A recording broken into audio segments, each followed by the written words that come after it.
Hi folks, this is a recording that shows you how to create a survey inside the new online high school. To do this, we're going to start with Tools and Course Admin. And we're going to scroll down and look inside Assessments for Surveys. I want to create a new survey. And since this is my continuing algebra class, I want to call this Continuing Algebra Survey. There are a few options in surveys that quizzes don't have. For example, we can make the results anonymous. For what I want to do, I think this is pretty important, so I want to make sure that that is ready to go. Once you make a survey anonymous, you can't go back and ever have it stop being anonymous. I'm going to add and edit questions, and you'll see it's letting me know what I just said to you, that yep, this thing is going to be anonymous forever.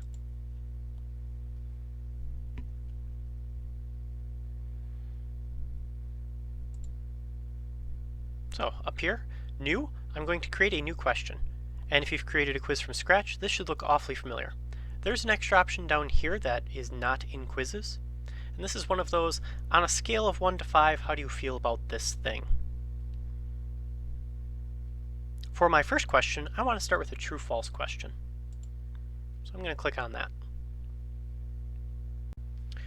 Now, when we're finished, I'm going to set up my survey as a branching survey, which means depending on how they answer this first question, will depend on what questions they see next. So I'm going to start my survey by just using the true-false of I come to Class Connect. And you can see that it's already set up with a true and a false. Now unfortunately, for branching surveys to work, they have to be multiple choice. Anytime you have a long answer, it will automatically just send the person taking this to whatever question is next on the list. So we're going to have to use long answers sparingly if we want to use a branching survey.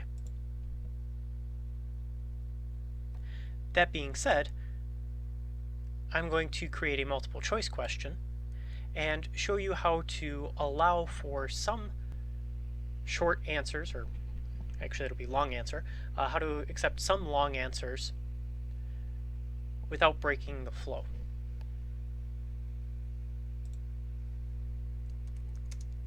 So I'm going to start on the path of students who said no, or said false, to the I come to Class Connect.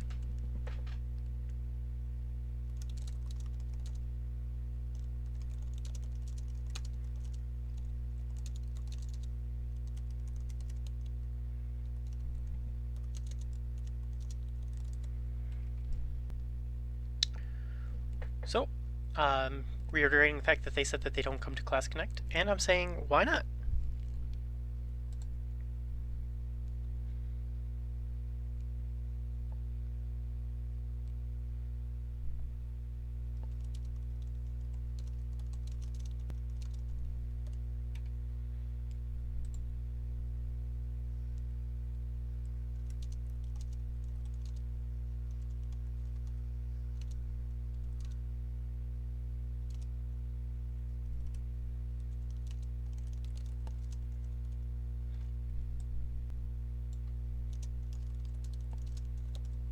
So I'm just going to fill in a couple options here.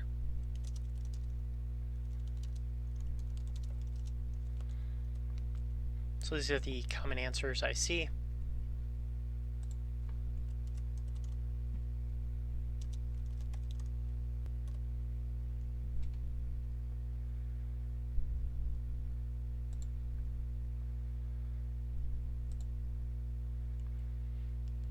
So for that other reasons, if they pick one of the default reasons, it'll move on. I'll send them to question number 4. If they say they have other reasons,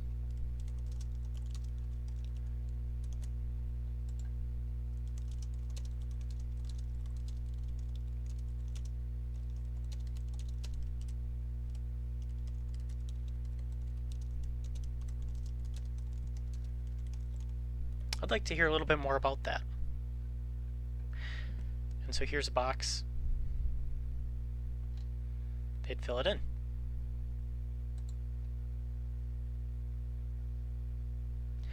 If they answered A, B, or C to this why not, I'm going to have it direct them to question 4. If they answered D, I'm going to have them direct to question 3.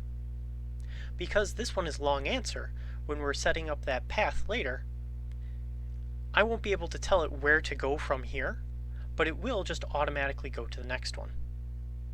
So I want my next question in line to make sense for these answers.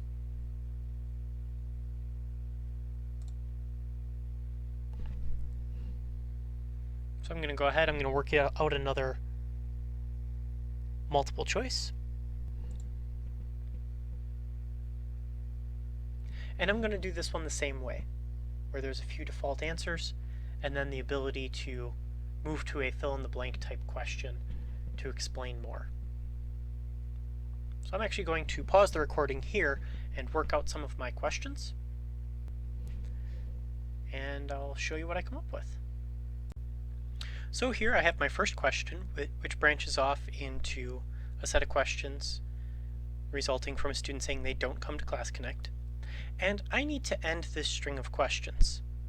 If I end it on a long answer, like I've done here, then students are going to be sent to the other path automatically, because the question that's right underneath it is just naturally going to be the next one that this sends it to. So we need to be able to end on some kind of multiple choice of some kind. So to do that, I've saved one of my questions for last, which is asking students what kind of grade they have. Now, in all honesty, I'm not interested in knowing what grade my students have,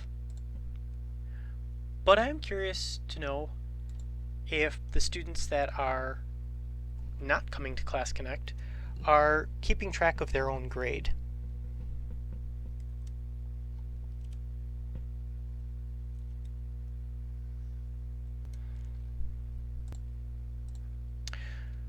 So I'm just going to ask them about their grade.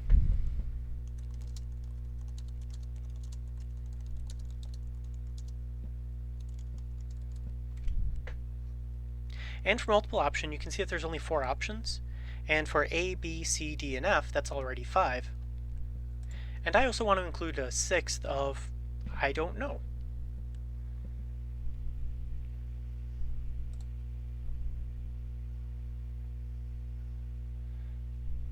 So I'm going to click that add option twice.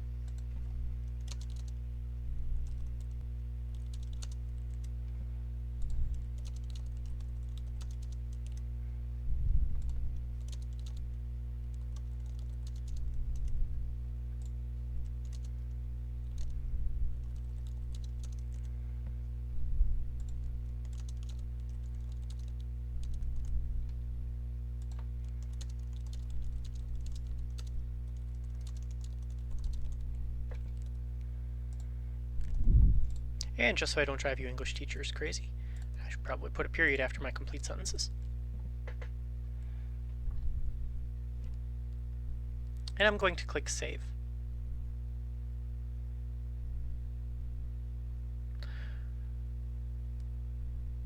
So right now I have my first question, which is going to be a branching question, and a string of questions that are going to happen if that student says they don't come to Class Connect. I'm going to work on adding some questions for when they say they do come to Class Connect.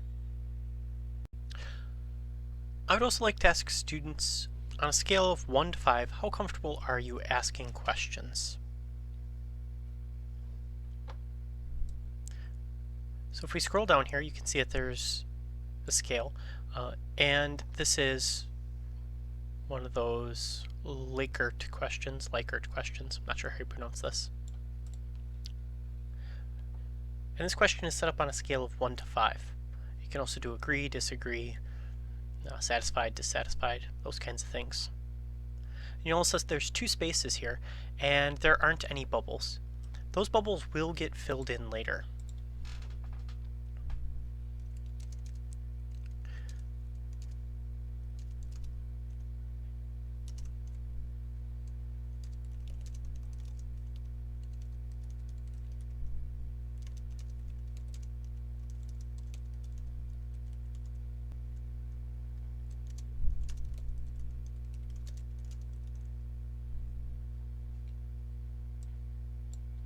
Now I'm going to ask about both in Class Connect and through Kmail.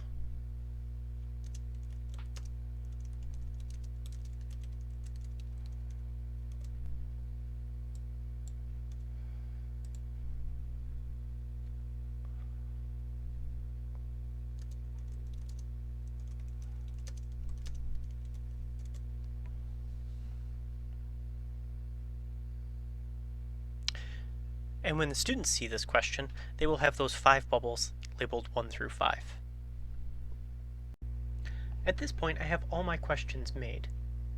But if I leave it like this, a student who answers any questions is going to end up answering all of them, which won't make a whole lot of sense if they say they do come to Class Connect and then immediately have to start answering questions about why they don't. So there's a button up over here called Done Editing Questions. And I'm going to click on that, and it'll take me back a screen.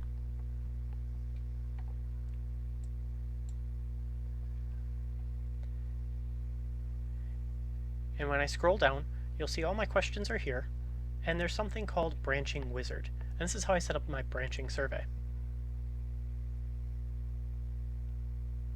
Before I go any further, I want to make sure students don't go backwards through these to avoid having to type anything out. I want honest results, so their first choice is going to stick.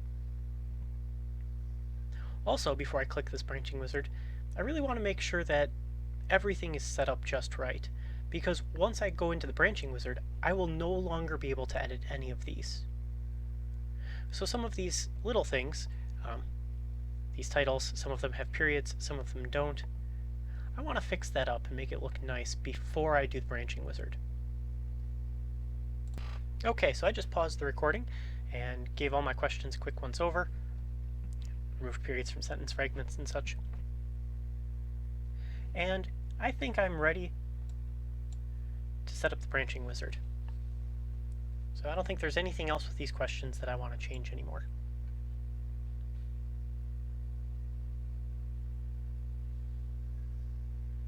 So I'm okay with this.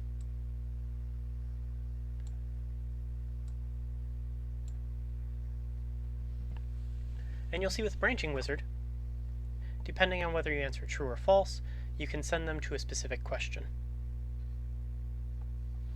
So if they answer true, I want them going to question 8. If they answer false, I want them to go to question 2.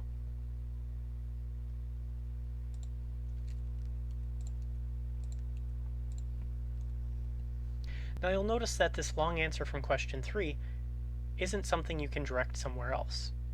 When they're done answering question 3, they're going to be sent to question 4 no matter what.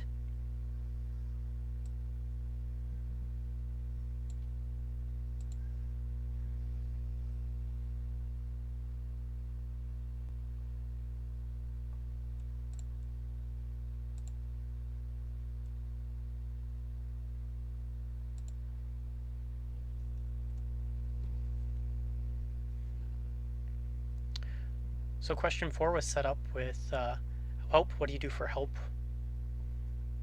if you're not coming to Class Connect? And if they answer that they are doing other things, I want to know what other things, and there's a long answer there. No matter what they answer, I want to ask, hey, what can I do to get you to come to Class Connect? So question 4, if they're saying they do one of these things, I'll ask them what I can do to get them to come to Class Connect. If they say they're doing something else, I want to know what that thing is. Then I'm going to ask how to get them to come to Class Connect. And for number 7, like I said earlier, I don't really care what their grade is. I just want to know if they know what their grade is. So why am I checking these boxes? And that's the end survey. So if they answered false to the statement, I come to Class Connect, the last question they're going to get is me asking if they know what their grade is. If they answered true, they're going to be sent straight down to question 8. And these things are going to happen in order.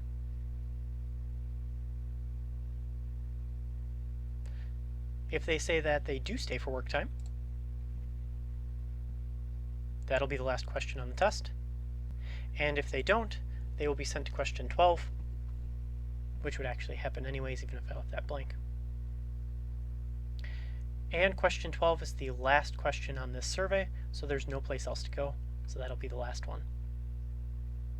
I'm going to go ahead and hit save. And you'll notice there's no way for me to go back in and edit these questions anymore. So I better be all done. So my continuing algebra class just happens to be coming to the end of Unit 2 right now. So I think what I'm going to do for this survey is place it between Units 2 and 3. Now you could put this inside of a unit if you want.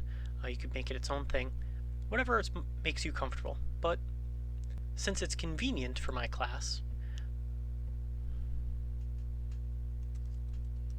I'm just going to create a new module called survey. So I'm going to type that in and hit enter. And you'll see that a survey module has been created. I'm just going to click and drag that right between Units 2 and Unit 3.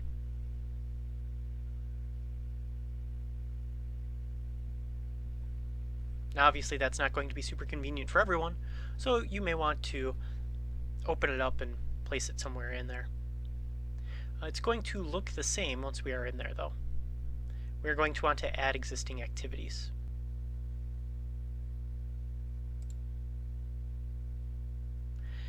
When you click Add Existing Activities, and this should be at the top of whatever it is you're looking at, it's near the top of any content area, I'm going to add the existing activity of survey.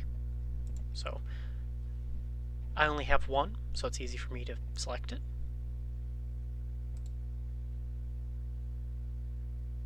And this will put it at the bottom of your content. So if you're looking at a lot of things, you'll have to scroll to the bottom, but you can click and drag and then move it around inside your content, just like you could with any of those other things.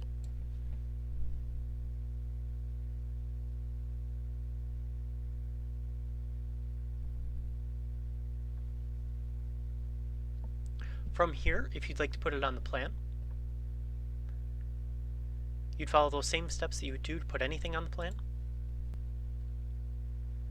Go to plan, go to the day that you want the item to be on. So I'm going to put it on there for today just to show you how to add. Oh, and that happens sometimes. So click on the date, hit more, add content, and I can click here and it'll take me to that entire survey module, or I can click into it and click right on the module. And then add and create, and my students will see it on their plan.